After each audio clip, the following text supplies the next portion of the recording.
PNC desmantela campamento clandestino de la MS-13 y se reafirma la necesidad de reforzar los gateos y los cercos de seguridad.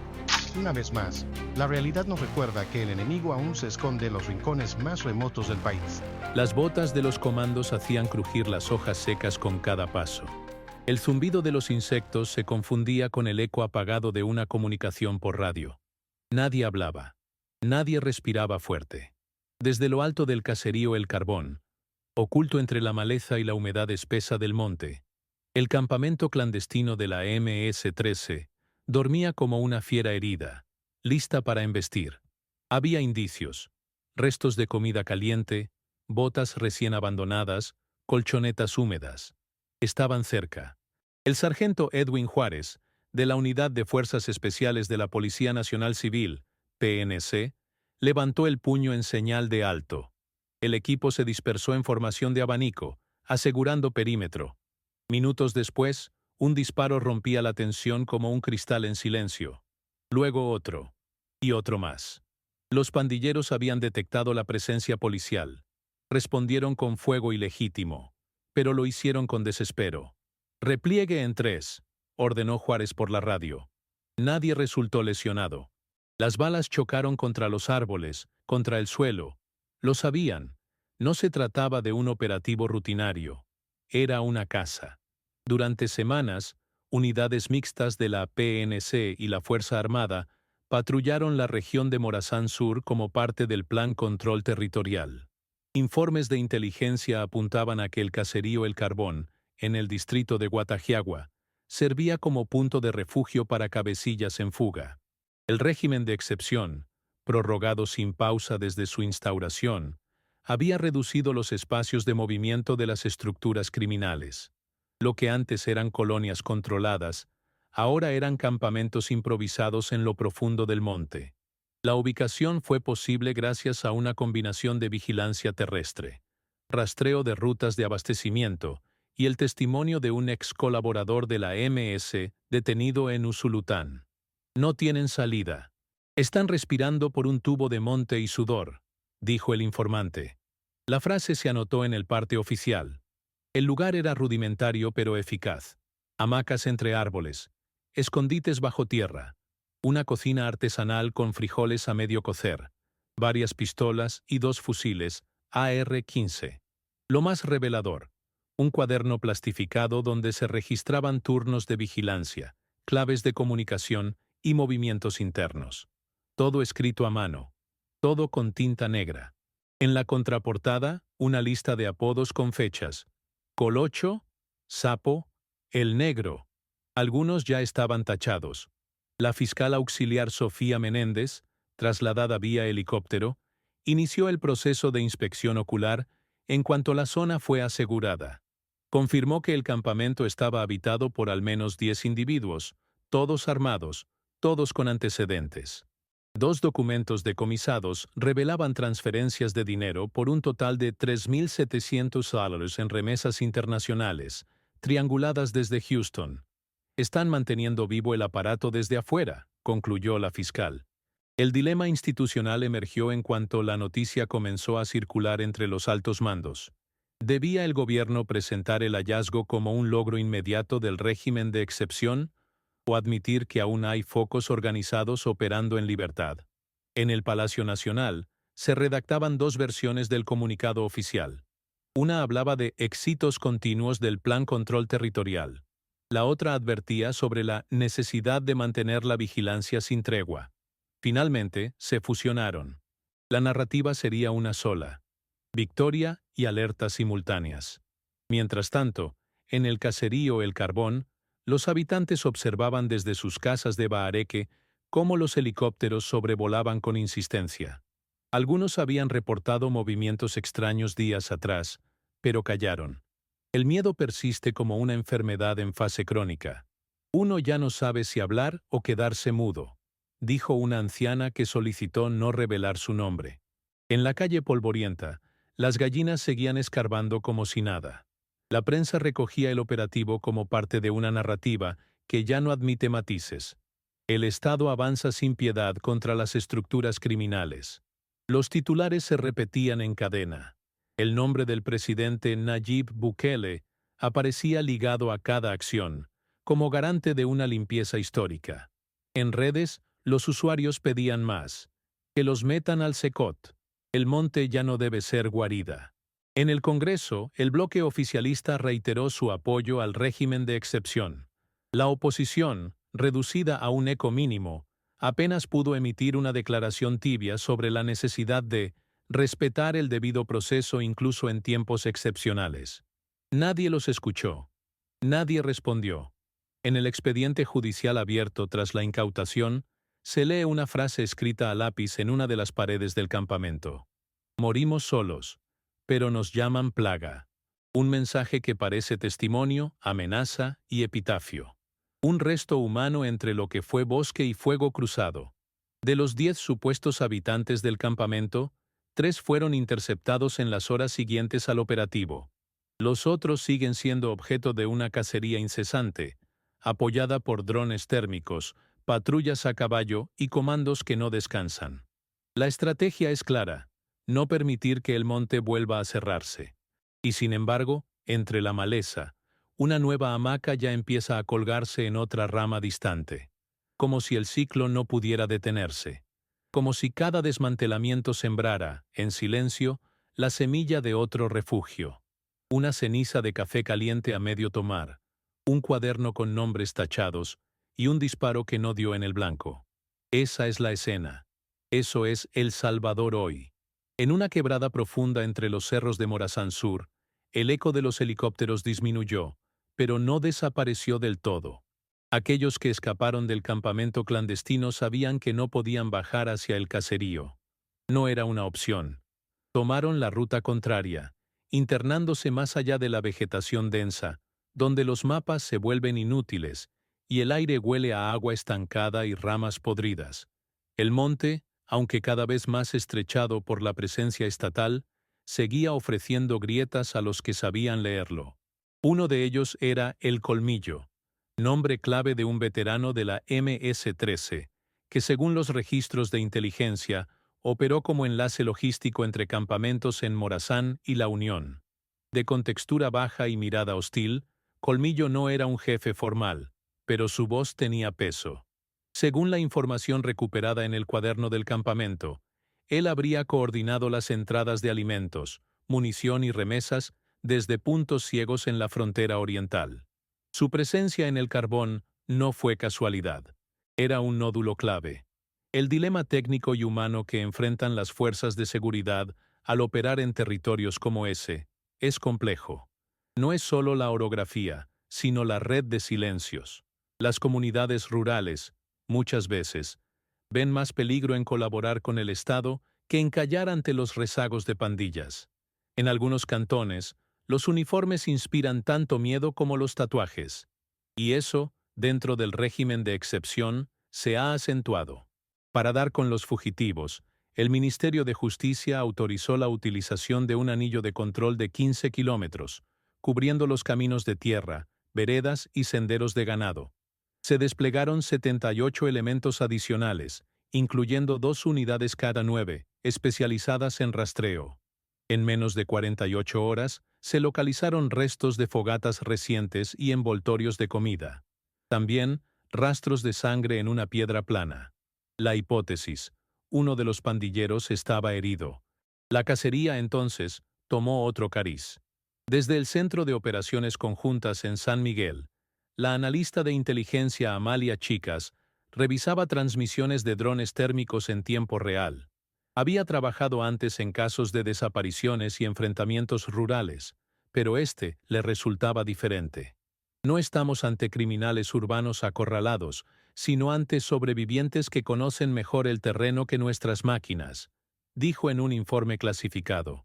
Ella propuso ajustar el patrullaje a patrones de desplazamiento migratorio, considerando que los evadidos podrían intentar alcanzar puntos de paso hacia Honduras. Mientras tanto, en San Salvador, un documento filtrado al interior del Ministerio de Seguridad advertía que la existencia de campamentos como el del Carbón era indicio de una posible reorganización estructural de la MS-13. La represión los ha atomizado, pero también ha obligado a crear nuevas formas de comunicación, nuevas jerarquías horizontales. Se lee en una de sus conclusiones. La información no fue divulgada al público. En el terreno, los operativos encontraron también una libreta secundaria, enterrada en una bolsa plástica a 300 metros del campamento. El papel estaba en parte descompuesto, pero se pudieron recuperar varias páginas. Coordenadas, nombres de mujer seguidos de números de teléfono, un bosquejo de itinerario hacia San Francisco Gotera. También una frase en clave: no se duerme en Quebrada 3 veces seguidas. Código interno, probablemente. O tal vez una advertencia. A pesar de los cercos, 2 de los fugados lograron llegar al municipio de Chilanga, donde se presume fueron asistidos por familiares. Allí, una red de vivienda informal permite esconderse a quien no tiene ficha abierta en el sistema. Una captura realizada en las últimas 24 horas reveló que el contacto en Chilanga era un joven de 17 años con antecedentes por extorsión. Su declaración, registrada en acta judicial, menciona que Colmillo no quiere irse del país. Dice que aquí es donde va a morir. El dilema ético dentro del sistema judicial también se manifestó con fuerza. Algunos fiscales consideraban que los procedimientos estaban al borde del vacío legal. Detenciones sin orden, interrogatorios sin abogado presente, pruebas recolectadas sin cadena de custodia. Pero en tiempos de excepción, la ley se ha convertido en una frontera movediza. La fiscal general adjunta declaró en una reunión interna: no podemos frenar la operatividad por tecnicismos cuando la amenaza sigue viva. En las calles de Morazán Sur, mientras tanto, la población vive entre el alivio y la incertidumbre. Algunos aplauden la presencia militar como un retorno del Estado. Otros sienten que han cambiado un tipo de miedo por otro. El silencio sigue siendo la estrategia dominante. En la escuela de Guatajiagua, los niños dibujan helicópteros y hombres con pasamontañas en sus cuadernos. Algunos juegan a detener a los malos. Otros prefieren jugar al escondite. En los medios nacionales, el operativo ya se ha transformado en una historia de éxito.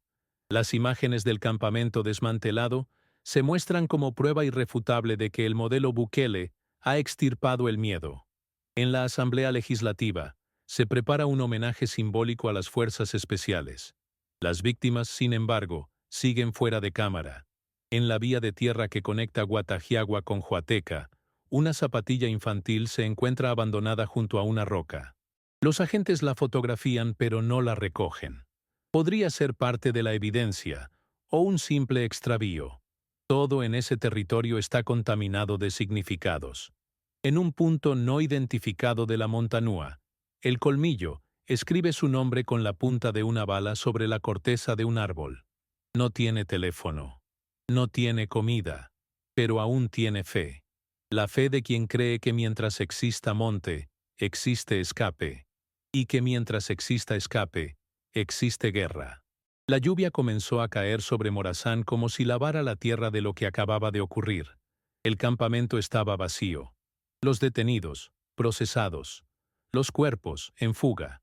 Pero el Estado aún seguía allí. Persistía en la forma de retenes, helicópteros, uniformes mojados y órdenes de captura sin firma. Persistía como una fuerza que no se detiene, aunque ya no haya a quien alcanzar. En la sede del Comando Central, Nayib Bukele observaba desde una pantalla los avances de la operación. Alrededor de él, sus ministros asentían en silencio. Un mapa mostraba en tiempo real los puntos calientes: 17 interceptaciones, 5 capturas confirmadas, 3 enfrentamientos y una baja civil no confirmada. Ese último dato fue eliminado antes del informe oficial. No empañemos el éxito, dijo uno de los asesores. Nadie objetó. En una celda improvisada en San Francisco Gotera, uno de los capturados, un joven de 22 años, apodado Chori, había comenzado a hablar. Lo hacía con voz baja, mirando al piso. Dijo que el campamento no era un fin, sino una estación. Que había otros. Dijo que Colmillo no era un nombre sino un rol, un título que pasa de mano en mano. Dijo que los que se fueron al monte están construyendo algo más grande. La transcripción de su testimonio llenó 14 páginas. Ninguna fue entregada a la prensa. El Ministerio de Defensa declaró que los operativos seguirán hasta que el último eslabón de la cadena criminal haya sido desmantelado. Pero una cadena, por definición, puede formar círculos. En las comunidades de la zona, algunos empezaron a colgar banderas blancas improvisadas. No eran símbolos de paz. Eran señales para los drones, intentos de decir, aquí no hay enemigos. La memoria colectiva, sin embargo, no olvida las incursiones de décadas pasadas, cuando otras fuerzas, con otros nombres, también juraban haber traído la paz. Una enfermera en el puesto de salud de Guatajiagua cuenta que en los últimos días ha atendido a niños con insomnio, adultos con crisis de ansiedad y mujeres con dolor inexplicable en el pecho. No hay diagnósticos para el miedo colectivo. Tampoco hay manuales para la normalidad cuando el monte se convierte en teatro de guerra. Mientras tanto, en la capital, las autoridades organizan una rueda de prensa. Las cámaras están listas. El discurso ya está escrito. Incluye cifras exactas. 85.125 capturas desde el inicio del régimen, 11.600 armas decomisadas, una reducción de homicidios del 92% en comparación con el año anterior. Pero no menciona el caserío El Carbón, ni a Chori, ni a los otros. En la redacción de un medio independiente, una periodista prepara un reportaje que no verá la luz. Su editora decide congelarlo. No podemos poner en duda una operación de alto perfil sin garantías jurídicas, dice. Afuera, los titulares ya circulan. Estado desmantela nido de criminales. El Salvador ya no es tierra de pandillas. En la Asamblea Legislativa, se presenta una propuesta para declarar a Morazán territorio libre de estructuras. La bancada oficialista la aprueba por mayoría absoluta. Nadie vota en contra. Nadie se abstiene. El documento se firma con tinta azul. Una hora después, comienza a circular en formato PDF por todos los ministerios. En una casa de Bahareque, una madre de 43 años revisa el contenido de una mochila abandonada en el monte. Encuentra una libreta, una camiseta ensangrentada y una cadena de metal con una pequeña cruz. La entierra en silencio detrás de su casa. No sabe si pertenecía a su hijo, desaparecido hace 6 meses, pero enterrar es un acto de resistencia. Como guardar silencio. Como seguir viviendo. A varios kilómetros, en un claro abierto entre árboles, un grupo de comandos de la PNC instala un campamento temporal.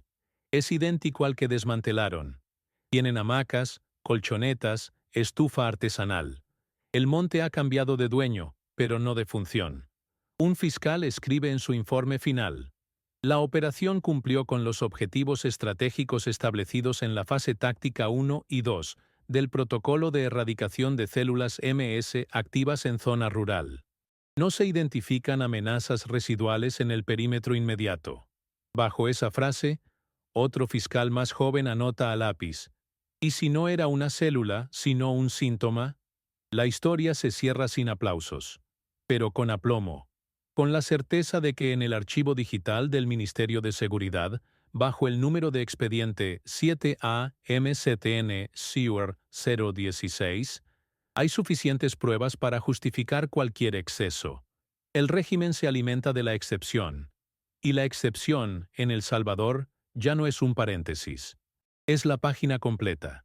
Al caer la noche, un dron sobrevuela por última vez el caserío El Carbón. Capta imágenes térmicas. No hay movimiento. Solo el reflejo de una vela encendida detrás de una ventana. Tal vez una oración. Tal vez una promesa. Tal vez el único acto humano que aún escapa al lente. Y en un árbol sin hojas, donde una vez estuvo colgada una hamaca, alguien ha tallado una frase con cuchillo. El monte es quien guarda los secretos, pero también quien los entierra.